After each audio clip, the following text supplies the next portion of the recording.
توحید فی المحبت کیا ہے؟ اللہ سے محبت تمام محبتوں سے بالا تر ہو جائے. کوئی محبت اللہ کی محبت سے اوپر تو نہیں، برابر بھی نہ ہو. برابر ہونا شرک ہے، اوپر ہونا تو سمجھئے کہ اور پتہ نہیں شرک کے علاوہ بھی کوئی اصطلاح میں ایجاد کرنی پڑ جائے. سورہ بقرہ میں فرمایا وَمِنَ النَّاسِ مَن يَتَّخِذُ مِن دُونِ اللَّهِ أَندَادًا يُحِبُّونَهُم كَحُبِّ اللَّهِ وَالَّذِينَ آمَنُوا أَشَدُّ حُبًّا لِلَّهِ.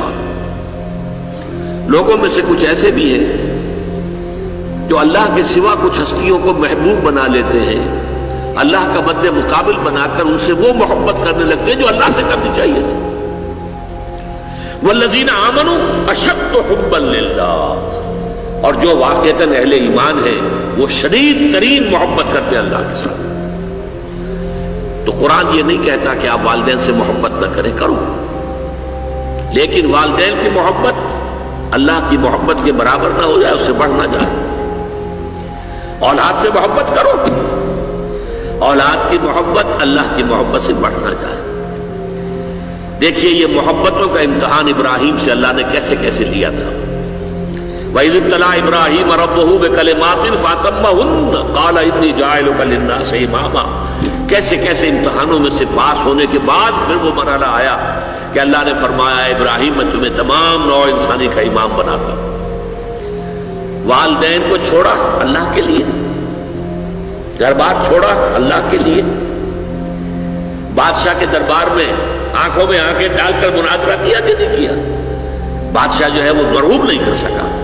فَبُہِتَ الَّذِي كَفَرَ. بلکہ جو مناظرہ ہوا ہے تو بادشاہ جو تھا نمرود وہ مبہوت ہو کر رہ گیا. اپنی جان کو اللہ سے، اللہ کی محبت سے زیادہ نہیں سمجھا. آگ میں کود گئے کہ نہیں، بے خطر کود پڑا آتش نمرود میں عشق. عقل ہے محو تماشائے لبِ بام ابھی. پھر اپنے ملک کی محبت پر اللہ کی محبت کو ترجیح دی، ملک چھوڑ دیا، ہجرت کی. آخری امتحان جو لیا ہے، آخری امتحان جس سے کڑا امتحان ہو نہیں سکتا. 100 برس کی عمر میں وہ 13 برس کا بیٹا جو دعائیں مانگ مانگ کر اللہ سے لیا تھا، اکلوتا بیٹا، حکم آیا ذبح کر دو. یہ ہے سب سے بڑا امتحان. 100 برس کا بوڑھا انسان اور بڑی دعائیں مانگ مانگ کر بیٹا لیا. 87 برس کی عمر میں حضرت اسماعیل کی ولادت ہوئی ہے. اب 13 برس کے ہو گئے. فلما بلغ معه السعی. جب بھاگ دوڑ کے قابل ہو گئے. 13 برس کا جوان بچہ جو ہے باپ کا دست و بازو بن جاتا ہے، بھاگ دوڑ. اس لیے آتا ہے نا کہ ابراہیم اور اسماعیل دونوں تھے جو بیت اللہ کی تعمیر کر رہے تھے. وَإِذْ يَرْفَعُ إِبْرَاهِيمُ الْقَوَاعِدَ مِنَ الْبَيْتِ وَإِسْمَاعِيلُ. اس اسماعیل کے بارے میں انی ارا فی المنام انی اذبحک فانظر ماذا تری. اے میرے بچے میں دیکھ رہا ہوں خواب میں، بار بار یہ خواب آ رہا ہے کہ میں تمہیں ذبح کر رہا ہوں. اور اس کے لیے چھری پھیر دی. یہ تو اللہ تعالیٰ نے جو ہے قد صدقت الرؤیا انا کذالک نجزی المحسنین. اللہ تعالیٰ نے کہا بس بس، امتحان ہمیں لینا تھا، وہ امتحان پورا ہو گیا. یہ ہے محبت، توحید فی المحبت. اللہ کی محبت تمام محبتوں سے غالب. اور اگر کوئی ایک محبت بھی آ کر آپ کے دل کے سنگھاسن پر اللہ کی محبت کے ساتھ براجمان ہو گئی، بات ساتھ کہہ رہا ہوں، اوپر نہیں، ساتھ بیٹھ گئی آپ کے دل کے تخت پر، تو یہی شرک فی المحبت ہے. اب دیکھیے یہ تو میں نے انڈیویجول لیول پر آپ سے بات کی. اب آئیے اجتماعی سطح پر، بلکہ اسی ضمن میں ایک آیت اور سن لیجئے. اللہ کی محبت کے ساتھ جڑی ہوئی محبت ہے اللہ کے رسول کی محبت، اور پھر تیسری محبت ہے اللہ کی راہ میں جہاد کی محبت. اب توحید فی المحبت کے لیے سورہ توبہ کی آیت نمبر 24 جو ہے وہ لرزا دینے والی بھی ہے اور بہت جامع بھی ہے. قل ان کان آباؤکم و ابناؤکم و اخوانکم و ازواجکم و عشیرتکم و اموال اقترفتموها و تجارت تخشون کسادها و مساکن ترضونها احب الیکم من اللہ و رسولہ و جہاد فی سبیلہ فتربصوا حتى يأتي الله بأمره والله لا يهدي القوم من الله ورسوله وجهاد في سبيله فتربصوا حتى يأتي الله بأمره والله لا يهدي القوم الفاسقين۔ اے نبی ان سے کہہ دیجئے لوگوں دیکھو، اگر تمہیں اپنے باپ، اپنے بیٹے، اپنے بھائی، اپنی زوج، مرد کے لیے بیوی، بیوی کے لیے شوہر زوج ہے، اور اپنے رشتہ دار اور وہ مال جو تم نے بڑی محنت سے کما کر جمع کیے ہیں، اور وہ کاروبار جن کی کساد بازاری کا تمہیں ڈر رہتا ہے، اور وہ محل، وہ حویلیاں، وہ مکانات جو تم نے بنائے ہیں تمہیں بہت محبوب ہیں، اگر ان 8 چیزوں کی محبت زیادہ ہو گئی تمہارے دل میں، اللہ کی محبت سے، اس کے رسول کی محبت سے، اور اس کی راہ میں جہاد کی محبت سے، تو جاؤ دفع ہو جاؤ، انتظار کرو یہاں تک کہ اللہ اپنا فیصلہ سنا دے، اور اللہ ایسے ناہنجاروں کو ہدایت نہیں دیتا۔ 8 محبتیں ایک پرڑے میں ڈال لیجئے، باپ کی محبت، بیٹے کی محبت، بھائی کی محبت، بیوی کی محبت، رشتہ داروں کی محبت۔ 5 مال کی 3 شکلیں، جائیداد، کاروبار اور کوئی نقد، 3 یہ شکلیں، 3 × 5 8، اور 3 محبتیں دوسرے پلڑے میں ڈالی، اللہ کی محبت، رسول کی محبت اور جہاد کی محبت۔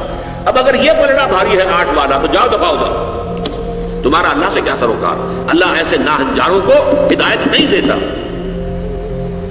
سب سے پہلے یہ طے کر لو کہ ان 3 محبتوں کا پلڑا نیچے ہونا چاہیے، بھاری ہونا چاہیے ان 8 کے مقابلے میں۔ یہ ہے توحید فی المحبت اور یہ ہے شرک فی المحبت۔ لیکن اب اس کو لائیے ذرا اونچے سطح پر، وہ جو میں نے کہا انسانی معاشرہ، ریاست، اس ریاست کے لیے، معاشرے کے لیے بھی کوئی ایسی شے موجود ہونی چاہیے کہ جو اس میں رہنے والے یا اس میں شامل سب لوگوں کی محبوب شے بن جائے۔ یہ کامن محبت انہیں جوڑے گی، ان کے اندر اتحاد پیدا کرے گی۔ مثلا وطن کی محبت، وطن کی جے جے ہند، وطن کی عظمت کے گنگاؤ، قوم کی محبت، وطن پرستی، قوم پرستی، کوئی نظریہ پرستی، یہ بہت سی پرستشیں ہیں جن سے کہ لوگ پھر جڑے رہتے ہیں۔ نسل پرستی، لسان پرستی، زبان پرستی، یہ آج کل جو آپ کو کہتے ہیں کہ یہ لسانی عصبیتیں اور یہ نسلی عصبیتیں، یہ بلوچ نیشنلزم، یہ پختون نیشنلزم، یہ سرائکی نیشنلزم، یہ ایک اردو والا نیشنلزم، 5ویں قومیت نکلی تھی ہمارے ہاں، یہ سب کچھ کیا ہے؟ یہ جمعیت کے لیے، لوگوں کو جوڑنے کے لیے، شیرازہ بندی کے لیے، انہیں متحد رکھنے کے لیے کوئی نہ کوئی شے محبوب ہو جانی چاہیے۔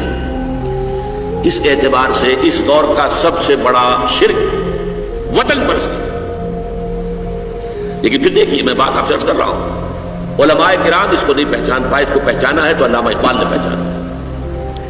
اس دور میں میں اور ہے، جام اور ہے، جم اور، ساقی نے بنا کی روش لطف و ستم اور، تہذیب کے آزر نے ترشوائے صنم اور، مسلم نے بھی تعمیر کیا اپنا حرم اور، ان تازہ خداؤں میں بڑا سب سے وطن ہے، جو پیرہن اس کا ہے وہ مذہب کا کفن ہے۔ نظارہ دیری نہ زمانے کو دکھا دے، اے مصطفی خاک میں اس بت کو ملا دے۔ یہ وطن پرستی شرک، اس دور کا سب سے بڑا شرک۔ نیشنلزم جو ہے وہ لوگوں کو جمع کرنے والی شے ہے۔ ہماری قوم، ریشیل نیشنلزم بھی ہوتا ہے، نسلی قومیت، اور آج کل نیشنلزم جو ہے وہ علاقائی ہوتا ہے، ٹیریٹوریل نیشنلزم۔ ایک ملک میں رہنے والے جو ہے اس کو سب ایک قوم ہے اور اپنے ملک سے محبت سب سے اوپر کرتے ہیں۔ یہ ہے در حقیقت علامہ اقبال نے جس کو کہا کہ وطن ایک تو ہے وطن سے محبت ہونا، وہ ٹھیک ہے، حب الوطن من الایمان حدیث ہے، گفتار نبوت میں وطن اور ہی کچھ ہے، اور گفتار سیاست میں وطن اور ہی کچھ ہے۔ وطن جب آتا ہے پولیٹیکل کانسیپٹ کی حیثیت سے تو معبود بنتا ہے۔ اس معبود کی ایک نماز ہے، آپ کھڑے ہو جاتے ہیں، ترانہ پڑھا جا رہا ہے اور آپ کھڑے ہیں، جھکے ہوئے، سر جھکا کر کھڑے ہیں۔ یہ قنوت جو ہے یہ کس کے لیے ہو رہا ہے؟ وطن کے دیوتا کے لیے ہو رہا ہے۔ وطن کے دیوتا کا ایک اور ہے سلامی، جھنڈے کو سلامی دی جا رہی ہے۔ جھنڈا وہ علامت ہے آپ کے وطن کی۔ آپ کے علم میں ہوگا، میں اس ترانے کے پڑھے جانے کے وقت کھڑا نہیں ہوتا، اور اس سے بڑی کنٹروورسیز بھی ہوئی ہیں، مجھے بڑی تلخ باتیں بھی سننی پڑی ہیں، لیکن میں یہ سمجھتا ہوں کہ در حقیقت یہ وطن کی نماز ہے، وطن کی حمد ہو رہی ہے، وطن کے اور ترانے گائے جا رہے ہیں۔ در حقیقت یہ اجتماعی سطح پر پولیٹیکل سائنس کے اعتبار سے آج وطن جو ہے وہ جو ہے ایک معبود کی شکل اختیار